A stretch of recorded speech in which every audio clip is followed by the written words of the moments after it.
What's up, YouTube? So today we're going to be taking apart my EX500 here. This is a 93. Basically what happened was I was driving on the highway, or riding on the highway, and all of a sudden something lets go, locks up the back wheel, and I go for quite a ride. So basically kind of what I'm thinking is something in the bottom end let go. It's not the transmission. I've already checked that stuff. But when you start the thing up, it wants to run still. But when you start it up, it makes a pretty bad noise. So I'm just gonna take the thing apart and see what happened. I'm most likely gonna get rid of this bike because, well, it's pretty much dangerous. The bike does have 21,000 miles on it as of right now. So based on what I've seen on the forums, that's about due for a engine rebuild. So it seems pretty accurate to me right now. So we're gonna go ahead and get into it and start identifying what the problem was. Okay guys, so I'm just going to start by taking off the tank, and basically all you do is take off the seat. There's a bolt right under here, and then I have a bolt here and a bolt here, and the whole tank just slides off. There's just a little fork underneath here with some rubber grommets that kind of hold it on. This whole thing slides off. And then on the other side here, there's a petcock valve, which I'm sure most of you are aware of. Right there. And that has a vacuum tube hooked up to it, plus the fuel tube that goes into the carburetors. So we're gonna have to disconnect those in order to get the tank fully off. So I'll go ahead and get that disassembled. So as you can see, I've got the gas tank off. Now I'm gonna take a minute and actually drain the coolant out of it. I've already drained the oil. I didn't notice that there was anything shiny in the oil. So I guess that's a good sign, but at the same time I'm kind of thinking maybe the oil filter picked up a lot, or maybe it clogged the oil, you know, the oil sump. I'm not really 100% sure, but the oil looked clean, because I just changed oil not too long ago, so it doesn't look bad. So I guess that's kind of a good sign. Maybe it's not as catastrophic as we thought, but I'm going to go ahead and just keep going. Basically for the top end, we just need to pull off these guys. This is just emissions control stuff. A lot of the stuff I did away with because, well, it's pretty much pointless. A lot of it's just like smog stuff and stuff that, I mean, it's not a 93. I don't even know why they built it with all that stuff, but it had it, so we took it off. Wasn't necessary. It's clogging up a bunch of stuff, and we also wanted to put the dual pods on it, so that's kind of what we did there. Okay, I thought you guys might want to see this. It looks like the antifreeze that's pouring out of this thing is just completely green. It's like it wasn't even mixed. It's like thick. It's like it wasn't, it's not 50-50. It's just like straight antifreeze. Like someone didn't mix it. I didn't put antifreeze in this. I thought it had already been done when I bought it. It looks new, but it looks like just straight antifreeze. Like, yeah. Anyway, I thought that would be kind of interesting. It may contribute to the engine exploding, but we'll find out. Alright, so got the carburetors removed. Pretty easy, just the clamps right here. And then throttle cable and your choke. So far, physically, on the outside, everything looks completely fine. There's nothing can just work, you know? It's like you put so much time and money into this stuff, and it's just constantly giving you problems. I know there's a lot of guys out there that have 500s, and it's just they're fine. They have a great time on theirs, you know. I get 20 good rides out of mine, and it just explodes. However, I didn't pay a ton of money for this, so I guess I got my money's worth. But I almost died, so. Yeah, I guess, whatever. Anyway, we'll keep going. I'm just going to start digging into other things, clutch cable, getting all the antifreeze stuff off, or the coolant system stuff off, and then probably start getting into some motor mount bolts. I think it connects to the back of the engine, connects to the swing arm nut. Maybe. Oh no, it doesn't. Okay. Yeah, there's one right there, and then the swing arm nut's right there. There's actually one right above it, and one below. It looks like too. And then there's one up front here. Let me get it. It's right there, right behind the coolant. I'm pretty close to actually pulling this thing. I'm thinking I might be able just to drop it out at the bottom. Because look at this, it's got like a modular frame design. So you see there's 2 bolts here, and then there's 2 bolts right up in there. And there's 2 here, 2 there, and then 2 and 2 on the other side. So I'm thinking maybe the whole thing will just plop out the bottom. And I can use that trans jack over there just to hold it as it drops. And then I can just drop the whole thing out. And then that would be, that'd be really easy.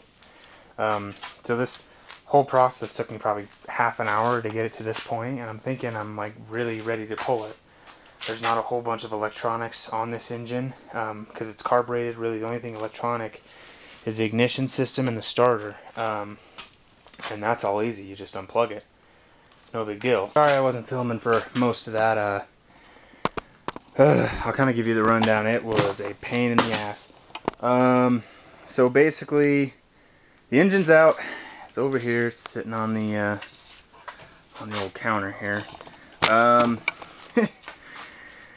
It may be solid aluminum, but it is one heavy bastard. It probably weighs, it's got to weigh at least 200 pounds. It is so heavy, I could barely lift it. But so here it is out of the bike. Really, what I had to do, and I kind of screwed up last time. So actually, this side is the only side that comes off the modular chassis. The other side is actually still solid. You can see the chassis there hooked up.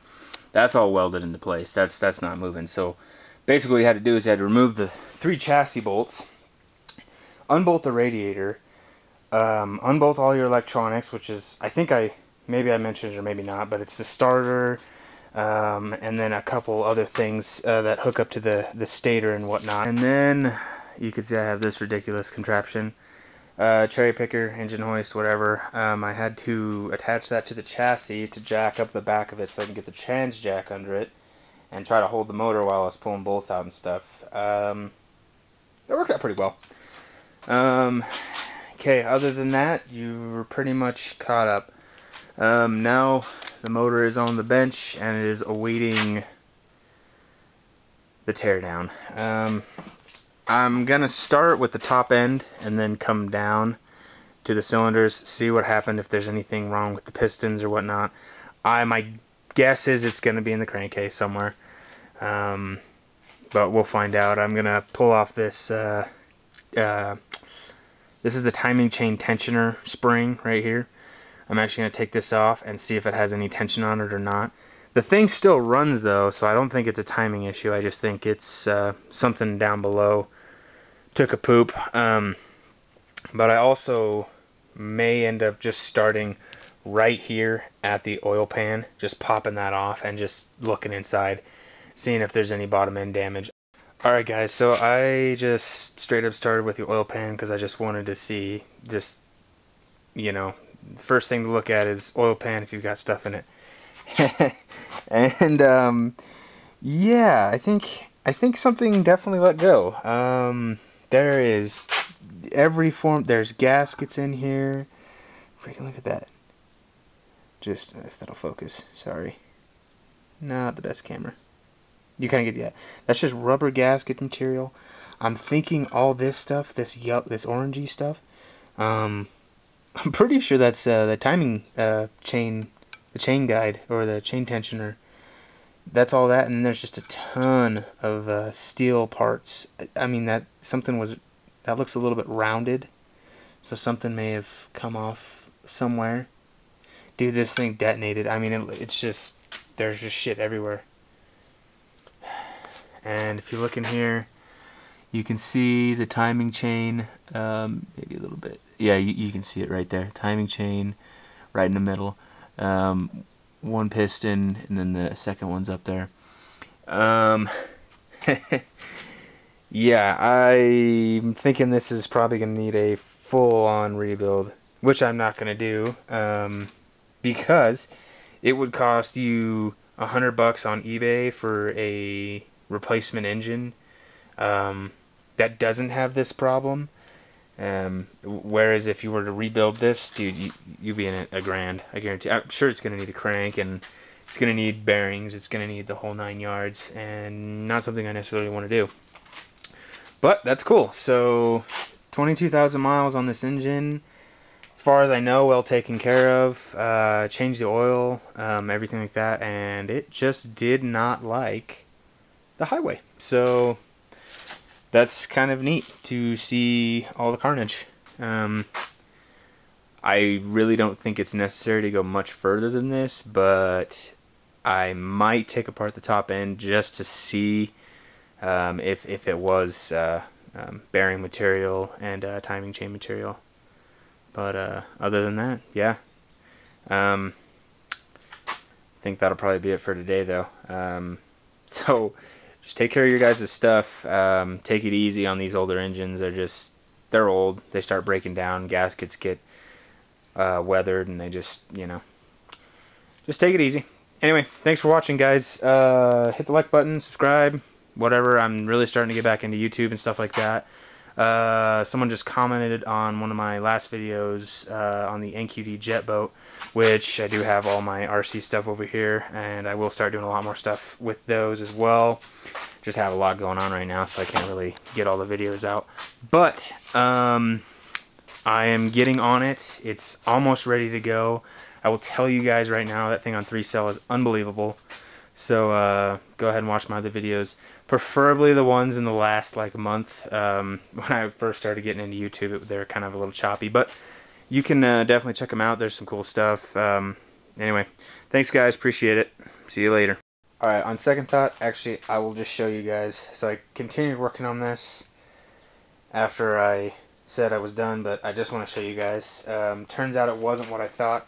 None of the internals are actually busted on this thing. This thing's completely clean. Nothing was wrong on the top end, bottom end. You want to know what happened?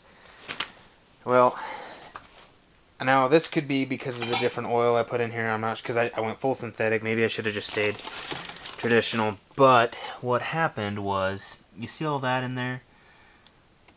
There's like a coating on the inside of the swing arm that connects to the stator, which is right here. And if you guys can see, let me see if I can get, okay, you see that? There's those two right there. See those two? They're screwed up. What happened was the coating started peeling off of this and actually broke the stator. So all that stuff we saw in the oil pan, that was all that coating from that. I was ripping off and was ripping chunks out of the stator. That was the noise I was hearing. It had nothing to do with the inside of... Actually, everything was very clean on the inside of this. I will say, though, that it's probably going to need rod bearings here pretty soon. They're looking a little scored. But I imagine that's probably typical for these high revving engines like this. But nothing was wrong. So if you guys have any problems with your EX, that's probably what's... Check on that first. Check on the simple stuff first. I thought I had done that, and I just didn't look close enough. That's all that happened. So, anyway. Alright, see you guys later.